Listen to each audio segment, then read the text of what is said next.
Top singer വേദിയിൽ ഇന്ന് ആദ്യ ഗാനവുമായി എത്തിയത് അനശ്വരയാണ്. 1975 പുറത്തിറങ്ങിയ രാഗം എന്ന ചിത്രത്തിലെ ഇവിടെ കാറ്റിന് സുഗന്ധം എന്ന എവർഗ്രീൻ ഹിറ്റ് ഗാനമാണ് റെട്രോ റൗണ്ടിൽ ഇന്ന് അനശ്വര പാടിയത്. വയലാർ രാമവർമ്മയുടെ വരികൾക്ക് സലിൽ ചൗധരി ഈണം പകർന്ന ഈ ഗാനം ആലപിച്ചിരിക്കുന്നത് ദാസേട്ടനും ജാനകിയമ്മയും ചേർന്നാണ്. 98 മാർക്കാണ് ഈ പാട്ടിന് അനശ്വരയ്ക്ക് ലഭിച്ചത്.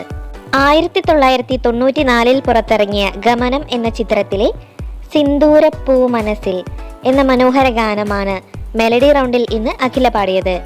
ബിച്ചു തിരുമലയുടെ വരികൾക്ക് ഔസേപ്പച്ചൻ ഈണം പകർന്ന ഈ ഗാനം ആലപിച്ചിരിക്കുന്നത് ദാസേട്ടനും ചിത്രചേച്ചിയും ചേർന്നാണ്.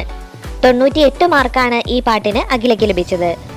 1999 പുറത്തിറങ്ങിയ ഫ്രണ്ട്സ് എന്ന ചിത്രത്തിലെ പുലരിക്കിണ്ണം പൊന്നിൽ മുക്കിയത് ആരാണോ എന്ന സൂപ്പർ ഹിറ്റ് ഗാനവുമായിട്ടാണ് ഡ്യുവറ്റ് റൗണ്ടിൽ പാടാൻ ഇന്ന് ദേവതീർത്തും ദേവദർശും എത്തിയത്.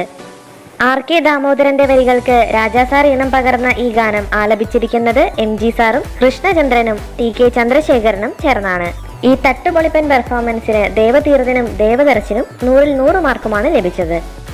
1951 പുറത്തിറങ്ങിയ ജീവിത നൗക എന്ന ചിത്രത്തിലെ ആനത്തലയോളം വെണ്ണ തരാമര എന്ന ഗാനവുമായിട്ടാണ് ഇന്ന് വേദിക കുട്ടിയെത്തിയത്. അഭയദേവിന്റെ വരികൾക്ക് ദക്ഷിണാമൂർത്തി സ്വാമി ഈണം പകർന്ന ഈ ഗാനം ആലപിച്ചിരിക്കുന്നത് ആലപ്പുഴ പുഷ്പവും സെബാസ്റ്റ്യൻ കുഞ്ഞുകുഞ്ഞു ഭാഗവതരും ചേർന്നാണ്. ലിറ്റിൽ ഏഞ്ചലായ വേദിക കുട്ടിക്ക് ഗോൾഡൻ സ്റ്റാറാണ് ലഭിച്ചത്.